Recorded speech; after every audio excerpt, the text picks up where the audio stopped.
சத்குரு நடத்தும் லெந்து கால தியான வசனங்கள் நாள் 26 யோவான் 11ஆம் அதிகாரம் 25ஆம் வசனம்.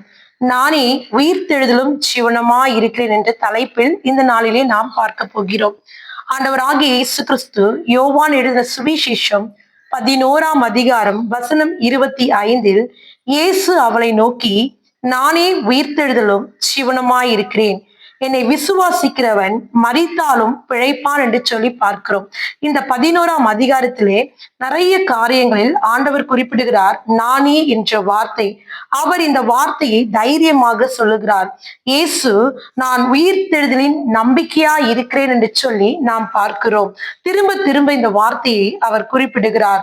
யோவான் 5ஆம் அதிகாரம் 21ஆம் வசனத்திலே, பிதாவானவர் மரித்தோரை எழுப்பி உயிர்ப்பித்து எழுப்புகின்றது போல குமாரனும் தமக்கு சித்தமானவைகளை உயிர்ப்பிக்கிறார் என்று சொல்லி நாம் பார்க்கிறோம். இந்த வேத அடிப்படையில் நாம் பார்க்கும் பொழுது அவர் உயிர்த்தெழுதலின் ஜீவனாய் இருக்கிறார். அவர் மரித்தார், 3ஆம் நாள் உயிரோடு எழுந்து நமக்காக எழுந்து வந்த ஆண்டவர் நம்மோடு இருக்கிறார் என்று சொல்லி நாம் பார்க்கிறோம்.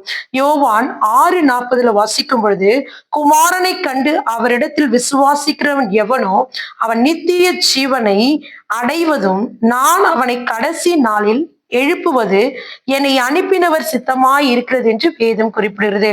அவர் உயிர்த்தெழுது மாத்திரமல்ல, அவர் நித்திய காலமாய் ஜீவனாய் இருக்கிறார். நான் அவனை கடைசி நாட்களில் எழுப்புவேன் என்று குறிப்பிடுகிறார். யோபு சொல்லுகிறார், என் மீட்பர் உயிரோடு இருக்கிறார், அவர் கடைசி நாளில் பூமியின் மேல் நிற்பார் என்று நான் அறிந்திருக்கிறேன்.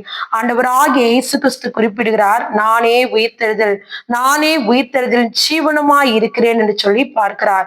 அவரை நாம் விசுவாசிக்கும் பொழுது மறிக்காமல் நாம் பிழைத்திருக்கிறவர்களாய் காணப்படுகிறோம். நம்முடைய வாழ்க்கையில எந்த நிலையில், ஒருவேளை ஆவியில் இருக்கலாம், ஒருவேளை ஆத்துமாவில் இருக்கலாம், ஒருவேளை சரீரத்தில் இருக்கலாம், அல்லது ஒருவேளை பலவிதமான பிரச்சனைகளில நாம் அகப்பட்டு உயிர் அற்றவர்களாய் நாம் இருக்கலாம். ஆனா ஆண்டவராகிய இயேசு கிறிஸ்து நானே உயிர்த்தெழுதலும் ஜீவனமாய் இருக்கிறேன், என்னை விசுவாசிக்கிறவன் மரித்தாலும் பிழைப்பான் என்று சொல்லி நாம் பார்க்கிறோம். கர்த்தர் தாமே இந்த வார்த்தைகளை நமக்கென்று ஆசீர்வதிப்பார். ஜெபம் செய்வோம். ஸ்தோத்திரம் அப்பா, உம்மை துதிக்கிற ஆவியானவரே ஸ்தோத்தரிக்கிறோம்.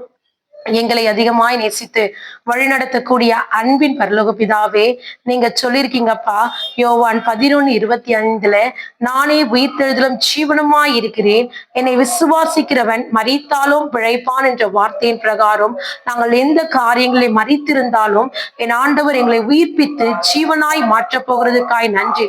உம்முடைய கரத்துல ஒப்பு கொடுக்கிற இயேசுவின் நாமத்தில் ஜெபிக்கிற நல்ல பிதாவே, ஆமென்.